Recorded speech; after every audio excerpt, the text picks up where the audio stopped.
Tu vois ce jeune cadre dynamique, déprimé, qui tient sa tête dans sa main? Il tient sa tête dans sa main parce qu'il a encore fait une énième fois la même erreur sur Excel qui lui a valu d'avoir un joli NA dans sa recherche V.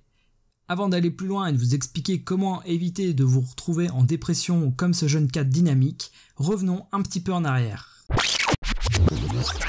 Bonjour à tous, aujourd'hui on se retrouve pour un petit exercice pratique sur la recherche V. Si vous débutez sur Excel, c'est l'une des premières flèches que vous devez avoir à votre arc. Donc nous allons voir à travers cet exemple à quoi sert la recherche V et vous verrez que c'est très utile. Donc on a une base de données ici, donc un matricule, un nom, un prénom et un salaire. Donc par exemple, le matricule 606 548 c'est White Walter et il a un salaire de 50K € par an. Ici nous avons un deuxième tableau et l'idée c'est qu'à partir de certains matricules, on veut ramener uniquement le salaire. Et on veut faire ça de manière automatique grâce à une formule. Et c'est dans ce genre de situation que la formule recherche V est toute désignée. On rentre dans le vif du sujet, égale recherche V. Donc vous ouvrez la parenthèse et la première valeur que vous devez mettre, c'est la valeur que vous cherchez. Donc nous, dans cette base de données, on va chercher le salaire pour un matricule donné. Et le matricule que l'on recherche, c'est celui-là. Donc je sélectionne ma cellule F2. Je mets un point virgule. Et vous voyez qu'ici il y a marqué table matrice. Donc la deuxième chose que je dois renseigner dans ma formule recherche V, c'est la table matrice. Donc je sélectionne mes 3 colonnes et j'appuie sur point virgule. Ensuite il faut le numéro d'index colonne. Donc là il faut renseigner le numéro de colonne dans la table qu'on a sélectionnée qui contient l'information que l'on veut afficher dans notre cellule. Donc pour rappel, nous on veut afficher le salaire qui est la 3e colonne de ma sélection. Donc je tape 3. Et je fais un point virgule. Il faut ensuite renseigner si on veut une correspondance approximative, donc vraie, ou une correspondance exacte. Donc nous voulons une correspondance exacte, donc on double-clique sur faux. On ferme la parenthèse et on appuie sur entrée. Donc là, ça nous a pris un peu de temps pour rédiger notre formule recherche V. Il aurait été plus rapide de chercher la ligne dans le tableau et de venir renseigner les 44K € à la main, il est vrai. Mais la grande force d'Excel, c'est qu'une fois que vous avez créé votre formule, vous n'avez plus qu'à la copier, donc clic droit, copier, vous sélectionnez vos lignes en dessous et vous faites clic droit, coller. Et donc là on voit bien que pour ma deuxième ligne ça fonctionne, mais pour ma troisième ligne c'est le drame, car j'ai commis une erreur que beaucoup de gens commettent sur Excel. On se retrouve donc dans la situation que vous avez vue en introduction de la vidéo, et je vais vous expliquer pourquoi est-ce que là on a un NA. Je vais rien apprendre à ceux qui ont l'habitude d'Excel, mais lorsque l'on va sur une formule, on peut cliquer dans la barre de formule et là, tout se met en couleur. La première variable F2, elle est en bleu. Et ici, on voit notre tableau dans lequel on recherche F2 qui est encadré en rouge. D'accord? Donc, pour la première ligne, il n'y a pas de souci. Si on descend et qu'on regarde la deuxième ligne, là, qu'est-ce qu'on voit? On voit qu'il y a eu un décalage. À la fois au niveau du tableau dans lequel on recherche et à la fois au niveau de F3.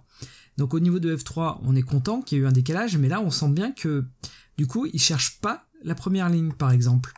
Et si on va dans la dernière cellule, il décale encore une fois le tableau de recherche. Donc, il décale également le matricule que l'on recherche, donc ça c'est bien.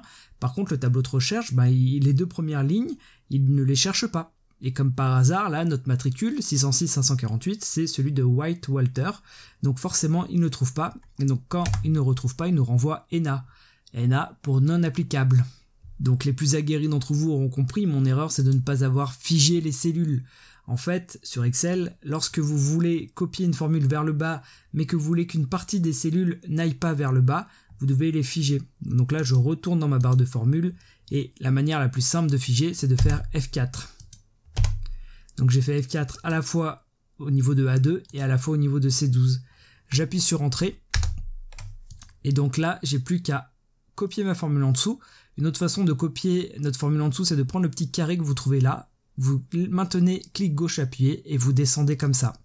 Donc là, vous voyez que ça fonctionne. Si je vais à l'intérieur de ma formule, je vois que mon tableau de recherche, il est intact, il n'est pas descendu.